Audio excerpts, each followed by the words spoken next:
انا مش قلتلك 1000 مرة بلاش نفتحها لوكاندا؟ يعني اعمل ايه؟ اعمل منشور في البلد اقول فيه ان مش عاوز حد يزورني؟ والله اتصرف.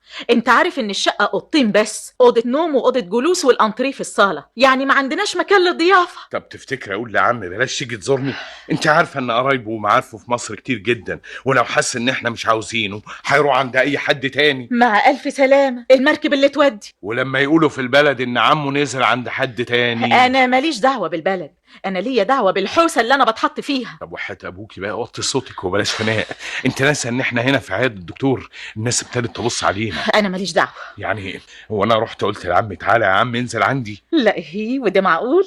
ده بيته وانت زي ابنه تمام، ده هو حتى اللي رباك مش ابوك، مش كده؟ ارجوكي بلاش تريقه وبلاش كلام بالصوت العالي ده احسن، والله العظيم 3 اسيبك لوحدك وامشي.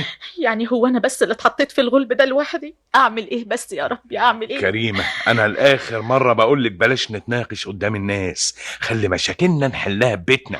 انهي بيت ده؟ هو ده بيت؟ ده لوكاندا يا استاذ، لوكاندا. طب بس تمرجي بالشاور لنا، الظاهر دورنا جه، يلا بينا. هايفه يا حاج، شايفه قله الذوق بتاعت الولاد؟ اما صحيح غريب بقى، ده معقول يا ولاد اول ما ندخل عليهم يسيبونا كده قاعدين لوحدنا ويخرجوا؟ لو العجيبه انهم بيلاقوا الحجج بسرعه البرق. قال ايه؟ ميعاد الاستشاره عند الدكتور. وميعاد الاستهبابه ده يعني ما كانش يجي في وقت تاني؟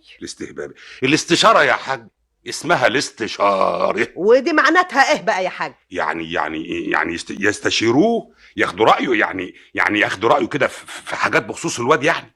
عقب صحيح. طب ما انا هو يعني الحكيم هيعرف زي اللي انا بعرفه؟ الله ده انا مربيهم 8 في عين العاد، وكلهم بسم الله ما شاء الله بقوا في مراكز كبيره قوي وحاجه اخر حلاوه، والمثل بيقول اسال نجار.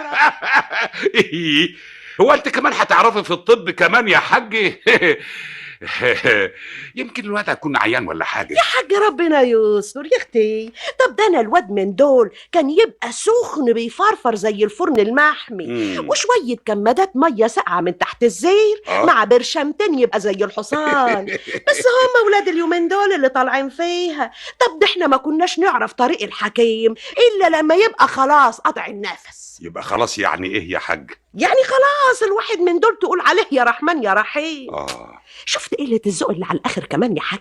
ليه يا حاجة في ايه؟ قال يقدموا لنا الغدا من الحاجات اللي احنا جايبينها.